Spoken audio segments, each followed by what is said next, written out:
రే బీచ్కి వెళ్దాం పదండ్రా, బోరింగ్ గా ఉంది. నాకు కూడా అయమంగా ఉంది, పదండ్రా పోదాం. పోతాం.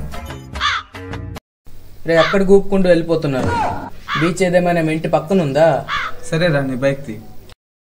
నీకు తెలుసు కదరా నా బైక్ మా నాన్న పట్టుకుని వెళ్ళినారని. ప్రతిదీ నాకే చెప్తాడు. వీడికి ఎలా అయితే బైక్ తీయని చెప్పట్లేదు, నా పెట్ట బొక్క. రే మామ నీ బైక్ ఉంది కదా, తీరా పోదామా? అరే మీకు తెలుసు కదరా, ఇప్పుడే బండి గ్యారేజ్ లో వచ్చేసాను. మామ నీ బైక్? లేదు మామ, జస్ట్ ఇప్పుడే మా నాన్న పట్టుకుని వెళ్ళిపోయారు. నిజంగా చెప్తున్నానండి, ప్రపంచం అంతా దొంగ నా కొడుకుని, ఎవరిని నమ్మడానికి వీల్లేదు. అయితే ఇప్పుడు ఎలా వెళ్తామా? వచ్చిందయ్యా వయ్యారి గుంట మంచి పొంగు మీద ఉంది. బోరింగ్ గా ఉంది, బీచ్కి వెళ్తాం పదండ్రా. మా దగ్గరే బైకులు లేవు, మరి నీతో ఎలా వెళ్తాము? ఈ నా కొడుకుని నమ్మద్దండి, అమ్మా వదినమ్మా, ఈ నా కొడుకుని నమ్మద్దండి. అను రాను నా బైక్ లేకు. అను నా బైక్ రాను.